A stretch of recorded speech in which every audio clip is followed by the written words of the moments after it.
This channel does not promote any violent, harmful, or illegal activities. All content provided by this channel is meant for an educational purpose only. এই মুহূর্তে দাঁড়িয়ে সবথেকে বড় প্রশ্ন, তাহলে রাজ্যে এসআইআর এর কাজটা হচ্ছে কেমন?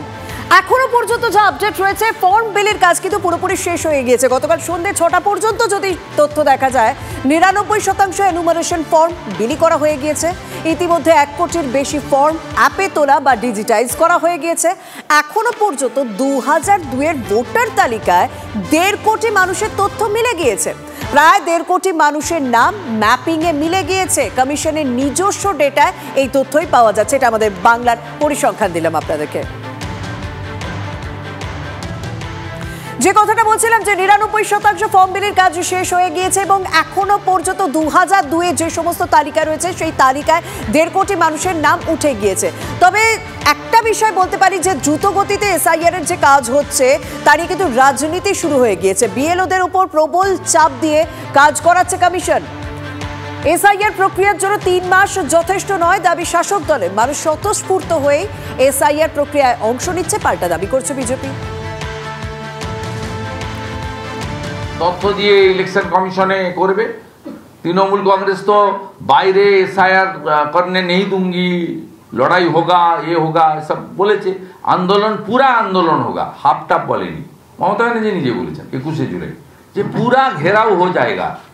तब घेराव कर देना चाहिए। इतना वेट क्यों कर रहा है आप लोग? স্বরূপনগর সহ একাধিক সীমান্ত দিয়ে यहाँ सीओ का ऑफिस है, कम से कम यहाँ तो घेराव कर लीजिए।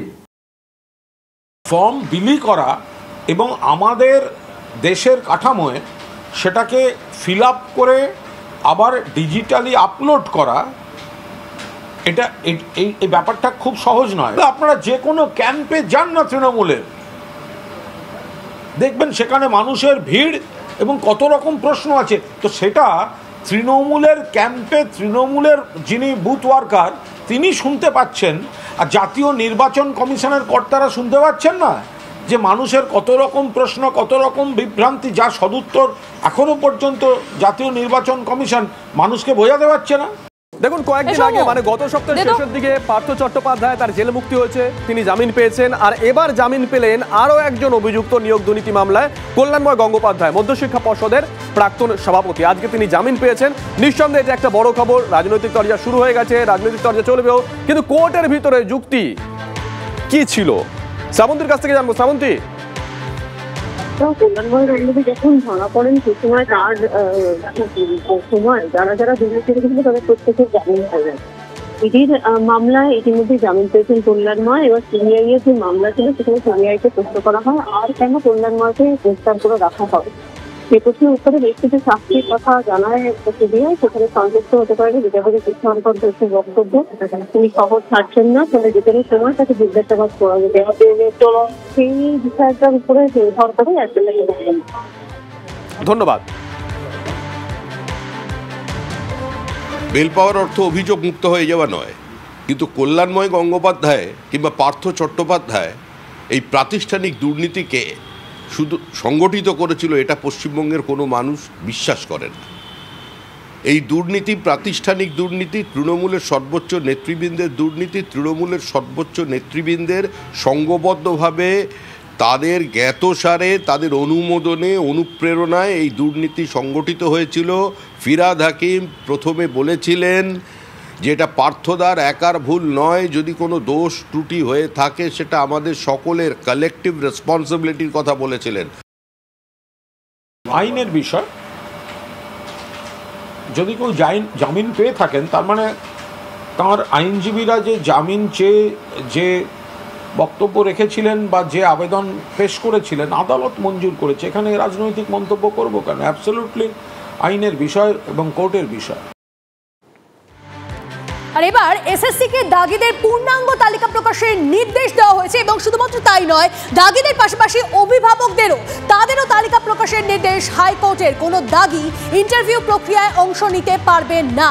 এসএসসি কে ফের মনে করালো হাইকোর্ট, বিশেষভাবে সক্ষম দাগিরাও ইন্টারভিউয়ে অংশ নিতে পারবেন না, জানিয়ে দিল আদালত। রায়গঞ্জের নীতিশ বর্মন দাগি, হাইকোর্টে মেনে নিল এসএসসি। দাগি তালিকায় নাম ছিল নীতিশের, নথি সামনে এনে প্রকাশ করে TV9 বাংলা। হাইকোর্টের নির্দেশের পরই তড়িঘড়ি দাগি নীতিশ বর্মনের নাম বাদের সিদ্ধান্ত এসএসসি। সত্যিটা জেনে আমার খুব ভালো লাগছে, মানে যাক সত্যিটা অবশেষে সবার সামনে এসেছে এবং সত্যির জয় হয়েছে, এটাই স্যার। আমি বাকি আরো দেখলাম যে যারা ওখানে ছিল পেজ ক্যান্ডিডেট সবাই নামগুলো আমি চেক করেছিলাম, দেখলাম যে উনাদের কিন্তু টেন্টেড লিস্টে নাম ছিল না, খালি উনারই খালি ছিল। আর এবার যে খবর আপনাদের সামনে তুলে ধরবো, নয়ডা থেকে গয়না চুরি করা হয়েছে, কিন্তু তারপর কোথায় লুকাবে? সোজা সেই গয়না নিয়ে এগরায়, কিন্তু তবুও কি শেষ রক্ষা হলো? না, শেষ রক্ষা হলো না। প্রচুর কয়েক কোটি টাকা মূল্যের সোনা হীরের গয়না উদ্ধার হলো এগরা থেকেই। মঙ্গলবার রাতে এগরা থেকে 2 মহিলাকে গ্রেফতার করে ইউপি পুলিশ এবং এগরা থানার পুলিশ। ধৃতরা উত্তরপ্রদেশে ইউপিতে পরিচারিকার কাজ করত।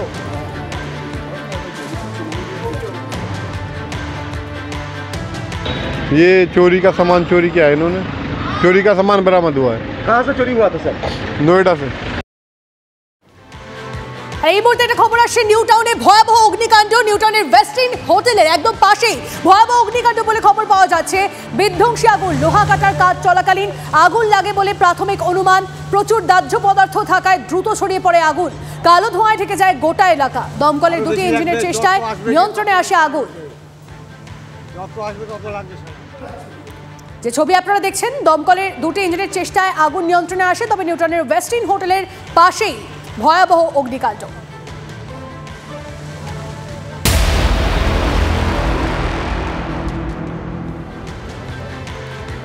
আচ্ছা, বাংলাদেশ থেকে তো অনেকে এদেশে আসে চিকিৎসা করাতে, তাই না?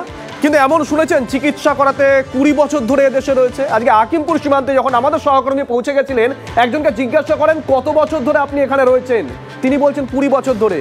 কি করতে এসেছিলেন? তিনি বলছেন চোখের চিকিৎসা করাতে। অদ্ভুত, কোনো মেডিকেল ভিসা নয়, দালাল মারফত এদেশে এসেছিলেন তিনি। একবার বললেনও তিনি যে তিনি নাকি ওপারেও গেছিলেন, তার মানে দ্বিতীয়বার এসেছিলেন আর কি। ক্যামেরার সামনে অকপট।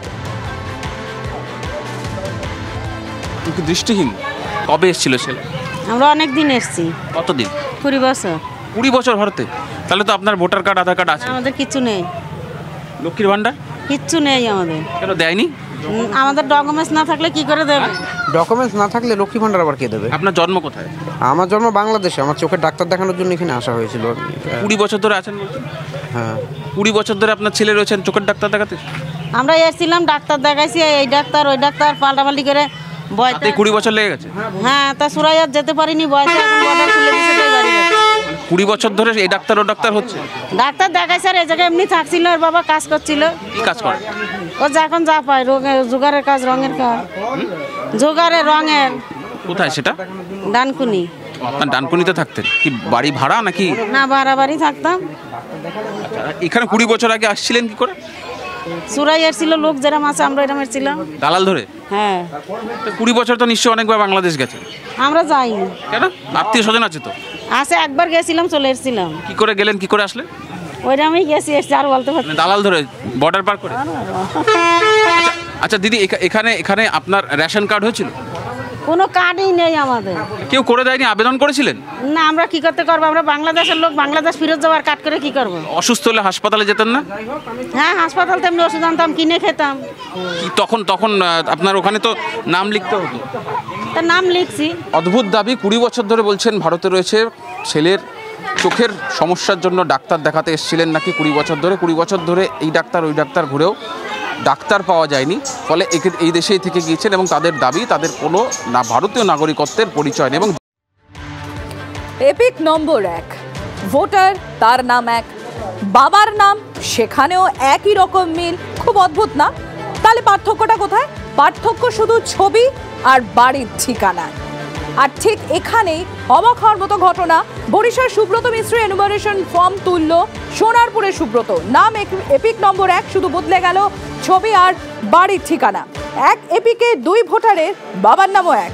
বাংলাদেশি সুব্রতর হাতে বরিশাল সুব্রতর এনুমারেশন ফর্ম তুলে নেওয়ায় বিপাকে বরিশাল সুব্রত মিস্ত্রি। অভিযুক্ত ব্যক্তি বাংলাদেশি, এমনই দাবি স্কুল কর্মী সুব্রত মিস্ত্রির। কিভাবে এক এপিকে একই নামে 2 ব্যক্তি? আপনার অজান্তে আপনার এপিক নম্বর অন্য কেউ হাতিয়ে নিচ্ছে না তো? এসআইআর চালু হতেই বিভিন্ন জায়গায় ধরা পড়ছে ভুতুরে ভোটার এবং ফেক ভোটার। এরকমই একটা দৃষ্টান্ত দেখতে পেলাম আমরা। একজন ব্যক্তির নাম দিয়ে দুজন ভোটার। এই মুহূর্তে আমরা রয়েছি সেই ব্যক্তির কাছে, আমরা সরাসরি কথা বলে নেব। নাম হচ্ছে সুব্রত মিস্ত্রি। আমি গেল বৃহস্পতিবার যখন বিএলওর নাম্বার জোগাড় করে তাকে ফোন করি, খাতা চেক করে বলে না আপনার ফর্মটি অলরেডি সেবিকা মিস্ত্রি নামে একজন নিয়ে গেছেন। আমি চিনি না তাকে। তারপর তার নাম্বার আমি বিএলও সাহেবের থেকে নিয়ে তাকে ফোন করি যে আপনি আমার ফর্মটি নিয়ে গেছেন, আমি সুব্রত মিস্ত্রি। বলছে না, আমি আপনার ফর্ম নিইনি, আমি আমার স্বামীর ফর্ম নিয়েছি। আমি জিজ্ঞেস করলাম তা আপনার স্বামীর নাম কি? তিনি বললেন তার স্বামীর নাম হচ্ছে সুব্রত মিস্ত্রি। এবং তার বাবার নাম কি? রণজিৎ মিস্ত্রি। এপিক নাম্বারটা জিজ্ঞাসা করতে তিনি তখন বলতে পারলেন না, বলে আমার কাছে নিয়ে আমি এখন বলতে পারবো না। 2025-এর লিস্টে যদি কারো 36 বছর বয়স হয়, 2002-তে তার বয়স হবে 13 বছর। আমার কিন্তু 2002-এর প্রথম ভোট আমি দিয়েছিলাম, 2002-এর ভোটার লিস্টে আমি বার করেছি, সেখানে আমার নাম রয়েছে। তাহলে ওই লোকটি এই লোকটি হতেই পারে না কোনোভাবে। সেটা আমার সন্দেহ হতে বিএলওকে আমি আবার বললাম। বিএলও তখন আমাকে গেল সপ্তাহে শুক্রবার দিন বললেন যে ওই ছেলেটিকে আমরা চিনি, লোকাল ছেলে, ও একটি ব্রোকারের মাধ্যমে ভোটার কার্ডটি বানিয়েছে এবং আগে তাল দিতে থাকতো এবং ও একজন বাংলাদেশি। খুব দুশ্চিন্তায় আছি যে আমার বক্তব্য হচ্ছে আমার 153 যে বুথে আমি ভোট দিতাম, আমার বাবা মা যে বুথে ভোট দেন, সেই লিস্টে কিন্তু আমি নেই, ডিলিটেড। যে আমার এপিক নাম দিয়ে যে ভোটার কার্ডটা সোনারপুর উত্তরে রয়েছে, সেই লোকটি কিন্তু আমি নই। তা আমি খুব দুশ্চিন্তায় আছি। আমি জিডি করতে গেছিলাম শনিবার দিন, লোকাল থানা হরিদেবপুর থানা। তারা আমাকে সমস্ত কিছু দেখলেন, শুনে বললেন যে দেখুন এখানে আমাদের কিছু করার নেই, আপনারা আগে কমিশনে যান, কারণ এটা কমিশনের এখতিয়ারে রয়েছে। ভীষণভাবে চাইছি যে আমার নামটা বেহালা পূর্বতে এনলিস্টেড করা হোক এবং আমার পরিচিতিটা দেয়া হোক। যে পরিচিতিটা আমার ছিনিয়ে নিয়েছে, কে করেছে, কোনো র্যাকেট বা কোনো নির্দিষ্ট মানুষ করেছে কিনা আমি জানি না, কমিশনের ভুল না কার ভুল সেটা আমি জানতে চাই না, বাট আমার পরিচিতিটা আমাকে দেয়া হোক। এসআইআর চালু হওয়ার পরেই যে আমরা বিভিন্ন জায়গায় ভুতুরে ভোটার বা ভুয়ো ভোটার উদাহরণ দেখেছি, এটাও কিন্তু ঠিক সেরকম একটা উদাহরণ। নিজের পরিচয় পত্র বলতে গেলে এখন সুব্রত বাবুর কাছে নেই, কারণ তার পরিচয়ে অপর আরেকজন ব্যক্তি রয়েছে। তিনি চাইছেন কমিশনের ভুল হোক বা যার ভুল হোক, তিনি তার নিজের পরিচয় ফেরত চাইছেন এবং যেখানে তিনি ভোট দেন সেখানে যেন তার এসআইআর ফর্ম তাকে পৌঁছে দেওয়া হয়। বেহালা থেকে সৌভিক সরকার, TV9 বাংলা। ধরুন এসআইআর এ ভুল তথ্য আপলোড করেছেন, তাহলে এবার থেকে সংশোধন করতে পারবেন বিএলওরা। বিএলওদের দাবি যে তাদের দাবি মেনেই কমিশন অ্যাপে সেই এডিট অপশন দিয়েছে। শাসক দলের বিএলএ চাপে ভুল তথ্য দিতে বাধ্য হয়েছেন বিএলওরা। সিইওর কাছে অভিযোগ তুলে সরব হন বিএলওরা। অনেক ক্ষেত্রে চাপে পড়ে ভুল তথ্য আপলোড হয়েছে, মানছেন বিএলওরা। কিছু কিছু ক্ষেত্রে আবার অনিচ্ছাকৃত ভুলও হয়ে যায়। এন্ট্রি করতে গেলে, ডেটা এন্ট্রি করতে গেলে তো অনেক সময় ভুল হয়ে যায়, কারণ সবাই তো মানে অনলাইনে সড়গড় নয়। তো এই পরিস্থিতিতে দাঁড়িয়ে আজকে আমরা দেখলাম যে আজকে যে বিএলও অ্যাপ আছে, সেই বিএলও অ্যাপে এডিট অপশানটা দেওয়া হয়েছে বা কারেকশন অপশানটা দেওয়া হয়েছে, যার নাম দিয়েছে রিভেরিফাই অপশান।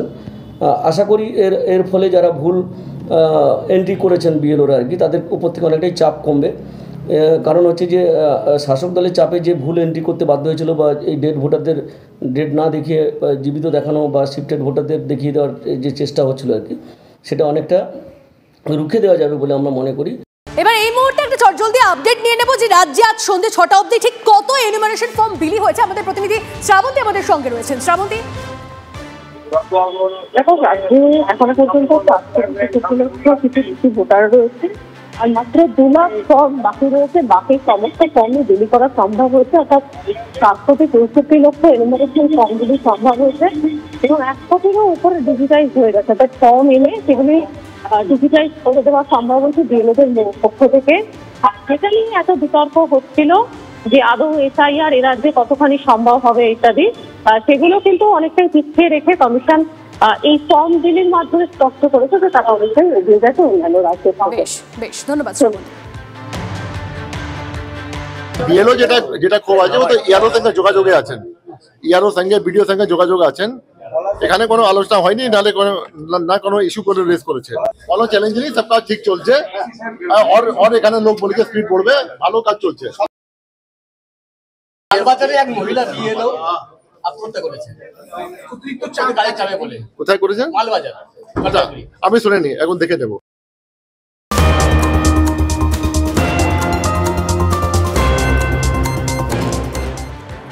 দেখুন, কয়েকদিন ধরে এই সংবাদ শিরোনামে উঠে আসছে রাজ্যপাল এবং একজন বরিষ্ঠ সাংসদের সংঘাত। সেই সংঘাত সপ্তমে উঠেছে, আর এবার সিবি আনন্দ বোসের বিরুদ্ধে পাল্টা অভিযোগ দায়ের করলেন কল্যাণ বন্দ্যোপাধ্যায়। যদিও তিনি অভিযোগপত্রে রাজ্যপাল পদের কোনো উল্লেখ করেননি।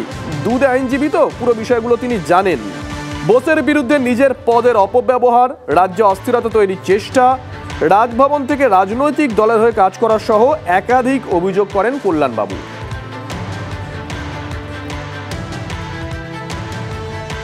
আমি সিবি আনন্দ বোসের এগেনস্টে অভিযোগ করেছি, যার বাবার নাম হচ্ছে PK Basudev Nair, currently residing at Raj Bhavan.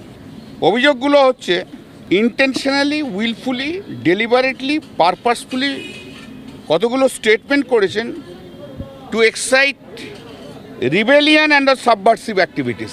মানুষকে এক্সাইট করছো তুমি, সরকারের বিরুদ্ধে তুমি ডাকছো, তাদের বিরুদ্ধে, সরকারের বিরুদ্ধে লড়ে যাও। তুমি তো মানুষকে খেপিয়ে দিচ্ছ, এখন থেকে মানুষকে এখন প্ররোচনা দিচ্ছ, লেগে যাও রাজ্য সরকারের বিরুদ্ধে। আর উনি খেপেন বলেই বিজেপির লোকেরা পুলিশকে মারে। মানুষকে লেলিয়ে দাও, সমস্ত যে যার মতো করে আন্দোলন করতে, ভেঙে দিতে, ছুঁড়ে দিতে। আজকে সময় পরিস্থিতি চেঞ্জ হয়েছে, আইনও পরিবর্তন হচ্ছে, দেখা যাক না। আছে তো সুপ্রিম কোর্ট পর্যন্ত। আমি হচ্ছে 4 বারের সাংসদ, মানুষের নির্বাচিত সাংসদ, আর উনি অমিত শাহর পা ধরে উনি রাজ্যপাল। তফাৎ হচ্ছে এই, ওনার কোনো অ্যাকাউন্টেবিলিটি নেই কোথাও, আমার অ্যাকাউন্টেবিলিটি রয়েছে। এই সংঘাত কি চলবে? উনি চালালে চলবে, অসুবিধার কি আছে? উনি কি একাই খেলতে পারেন? খেলা হবে, জব্বর খেলা হবে। তিনি যে ব্যবস্থাগুলো নিয়েছেন, রাজভবনের মর্যাদা, সাংবিধানিক পদের গরিমাকে রক্ষা করার জন্য, এবং এই ভয়ঙ্কর তৃণমূল কংগ্রেস আর তার ভয়ঙ্কর যে পুলিশ, মনোজ বার্মার নেতৃত্বে কলকাতা পুলিশ, রাজীব কুমারের নেতৃত্বে রাজ্য পুলিশ, এক্ষেত্রে তিনি সতর্কীকরণ হিসেবে যে ব্যবস্থাগুলো নিচ্ছেন সঠিক। আর এফআইআর তিনি নির্দিষ্ট ধারাতে করেছেন, বিএনএসের অন্তর্গত, এই ধারাতে ব্যবস্থা নেওয়ার সুযোগ রয়েছে। আশা করি শুধু এফআইআরের মধ্যেই সীমাবদ্ধ থাকবে না। যদি পুলিশ এর বিরুদ্ধে ব্যবস্থা না নেয়, পুলিশ ইনঅ্যাকশনের জন্য মামলা বা সেন্ট্রাল এজেন্সিকে মামলা ট্রান্সফার করার ব্যাপারেও আমি দাবি করব, উদ্যোগ নেব। ঘটনাগুলো না ঘটলে ভালো হতো। তাহলেও রাজনৈতিক নেতারা নানা কথা বলে ঠিকই, কিন্তু রাজ্যপাল সরাসরি, এটা আমি জানি না ভারতবর্ষের অন্য কোনো রাজ্যে হয়েছে কিনা আমার জানা নেই, রাজ্যপাল সরাসরি একজন রাজনৈতিক কর্মীর বিরুদ্ধে এফআইআর করছেন বা ডায়েরি করছেন, এটা ভালো দেখাচ্ছে না। রাজ্যপালের মতো করে হয়নি ব্যাপারটা। আমার মনে হয় রাজ্যপাল একবার মুখ্যমন্ত্রীর সঙ্গে কথা বলতে পারতেন। রাজ্যপালের সঙ্গে দোনাদের সম্পর্ক ভালো, রাজ্যপালের হাতে ঘড়ি দিয়েছিলেন, লেখা শিখিয়েছেন, রাজ্যপাল লিখে দিয়েছেন, এরা এবার থানায় যাবেন বলছেন। এসব নিয়ে মানুষের কোনো মাথা ব্যথা নেই। কল্যাণ ব্যানার্জি প্রমাণ করে দিচ্ছেন, এটাই চোখে আঙুল দিয়ে রাজ্যবাসী এবং দেশবাসীকে জানিয়ে দিচ্ছেন যে পশ্চিমবঙ্গে সংবিধানের কোনো এক্সিস্টেন্স নেই। পথশ্রীর নামে এই রাজ্যে মানে বাংলায় নাকি লুঠোশ্রী চলছে। কার অভিযোগ? বিরোধী দলনেতা শুভেন্দু অধিকারী। তিনি কি বলছেন যে পঞ্চায়েত দপ্তরের যে টেন্ডার, সেই টেন্ডারে বড় দুর্নীতির অভিযোগ আনছেন। তিনি বলছেন বাজেট নেই, ফান্ড নেই, তারপরেও বরাদ দেওয়া হচ্ছে। ভোটের আগে ঠিকাদারদের জন্য তার বার্তা যে ভোটের আগে ঠিকাদাররা আর কাজ নেবেন না, কারণ ওই টাকা আপনারা আর পাবেন না। সাংবাদিক বৈঠক করেছেন, সাংবাদিক বৈঠক করে ঠিকাদারদের বার্তা দিচ্ছেন তিনি, আর বলছেন যে 26-এ বিজেপি আসবে, বিহার উত্তরপ্রদেশের মতোই বাংলাকেও পুনর্নির্মাণের দায়িত্ব বিজেপি পালন করবে। কোনো বাজেটারি অ্যালোকেশন নেই, কোনো ফান্ড নেই। আমি প্রথমেই ঠিকাদারদের বলবো, নেবেন না কাজ। 9114টি স্কিম, 7000 কোটি টাকা স্টেট ফান্ডেড টাকা বলে বলা হয়েছে, নো বাজেটারি অ্যালোকেশন।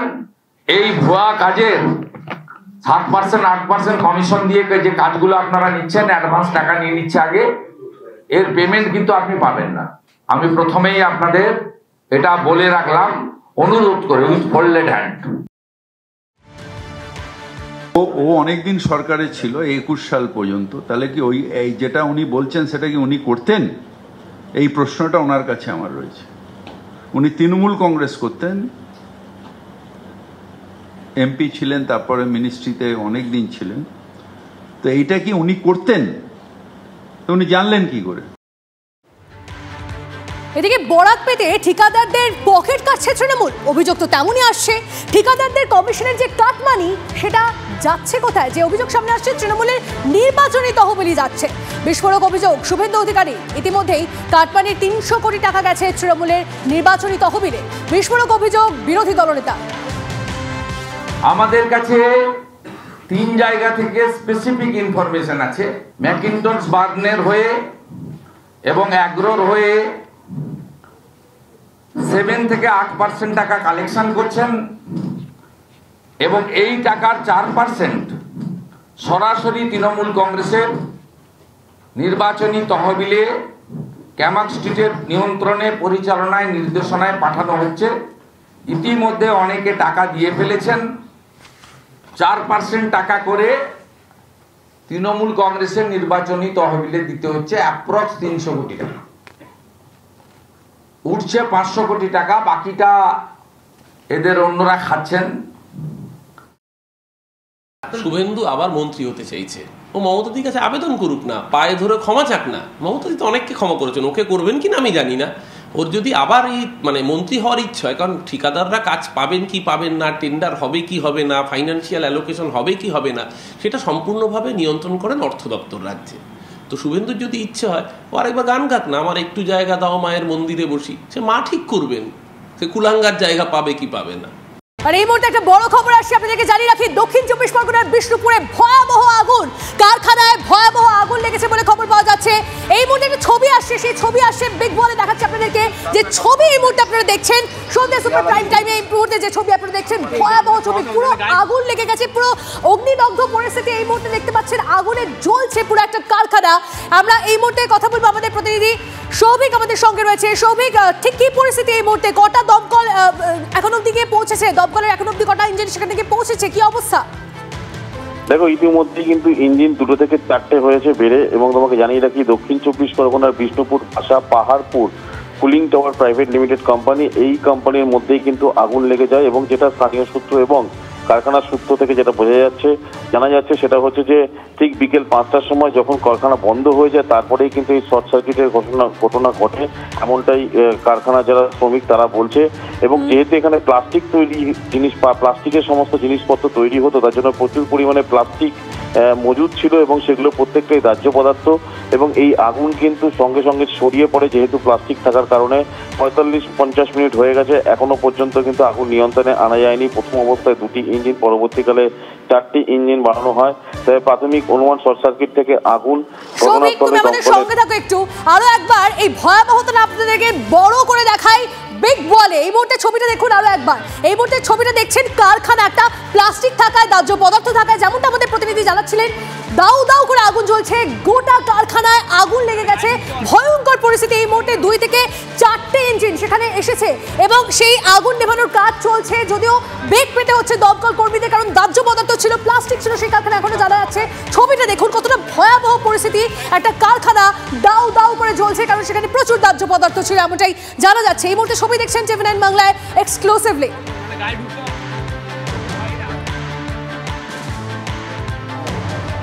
আমরা এই মুহূর্তে আপনাদেরকে ছবি দেখাচ্ছি, দেখুন বিষ্ণুপুরের ছবি।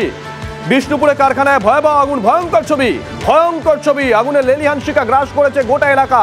ছবিটা একবার দেখুন, অনেকটাই দূর থেকে ছবিটা তোলা হয়েছে, কিন্তু বোঝা যাচ্ছে কতটা এলাকা জুড়ে এই ভয়াবহ অগ্নিকাণ্ড ঘটেছে। পাহাড়পুরের কারখানায়, কিসের কারখানা, তার মধ্যে কি কোনো দাহ্য পদার্থ ছিল?